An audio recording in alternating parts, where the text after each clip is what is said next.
तत्पश्चात फिर कहा कि हे परीक्षित, व्यक्ति अपने आप में बिल्कुल सावधान रहता है तो भी उससे अनजान में इतने अपराध हो जाते हैं, उन अपराधों की वजह से उसको नरक की यातना का भुगतान करना पड़ता है।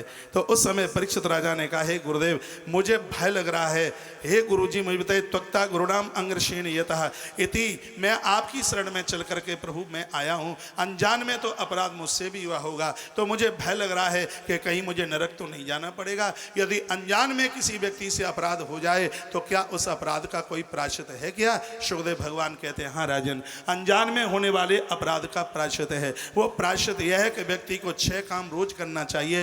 परीक्षित उन्हीं 6 कामों को सठ कर्म के नाम से जाना जाता है। उसमें सबसे प्रथम काम है, प्रातः व्यक्ति जब बिस्तर छोड़ता है तो सबसे पहले श्रीमन नारायण हरि का नाम ले। उसके तत्पश्चात दूसरा काम है कि वो स्नान करे।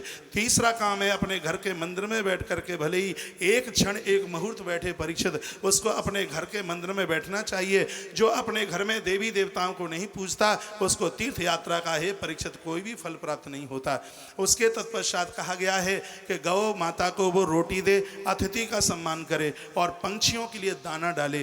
अनजान के बचने वाले अपराधों से बचने के लिए एक समझदार व्यक्ति को 6 काम रोज करना चाहिए। इस बात को मैं पुनः द्वारा रिपीट कर रहा हूँ। थोड़ी सी मैंने कथा की स्पीड इसलिए बढ़ाई है क्योंकि मेरा स्टेशन दूर लंबा है, कहीं फिर गाड़ी ज़्यादा लेट न हो जाए।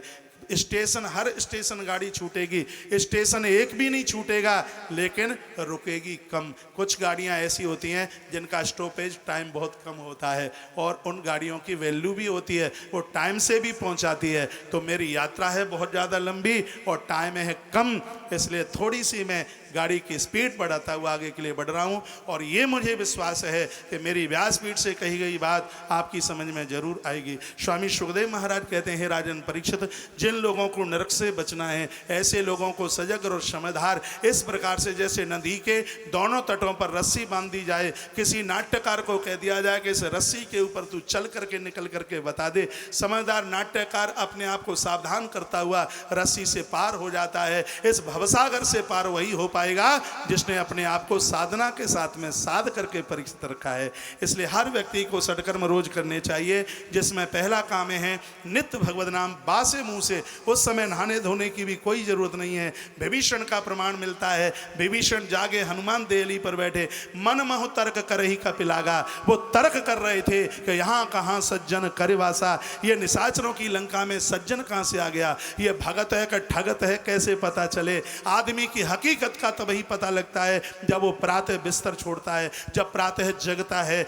व्यसनी है वो सुबह चाय मांगता है, भगवान का भक्त सुबह ही जिह्वा से भगवत नाम उच्चारण करता है। उसकी जिह्वा से पता चल जाता है कि आदमी कितने गहरे पानी में है। उसी समय राम नाम ते ही सुमिरन कीना, प्रभु राम के नाम का उच्चारण किया। हनुमान जी को लगा अरे तो परिपक्व भगत है। प्रातः का समय हमें बता देता है हम अपने आप में कैसे हैं। हे परीक्षित, व्यक्ति को सबसे पहला काम करना चाहिए, प्रातः जगे तो सबसे पहले भगवत नाम उच्चारण करे। भले ही वह ज्वर से कंपित हो रहा हो, डुबकी लगा करके नहा नहीं सकता तो सूती वस्त्र को भिंगा करके अपनी देह को पहुँचे। नित्य उसके लिए स्नान जरूरी है। तीसरी बात बताई, घर से बाहर तब निकले जब घर में देवताओं की वो अर्चना करे, वंदना करे, पूजा करे। और उसके तत्पश्चात बताया कि अतिथि का आदर करे। घर में रिश्तेदार मेहमान जन चल के आए हैं, पहले उनको भोजन कराए। हे परीक्षित, घर में यदि सबसे पहले बुजुर्गों को भोजन कराया जाता है तो वह आहुति सीधे भगवान के मुख में जाती है।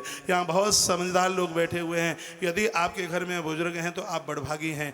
आपके घर का अन्न भोजन बाद में शुरू हो, सबसे पहले भगवान का भोग लगा के गौ माता को चंदिया दे के घर में बुजुर्गों को सबसे पहले भोजन कराइए।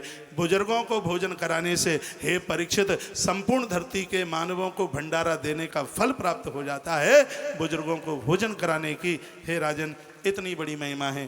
पंछियों को दाना डाला जाए, पक्षियों के दाना डालने से घर में किसी भी प्रकार का वास्तु दोष नहीं रहता।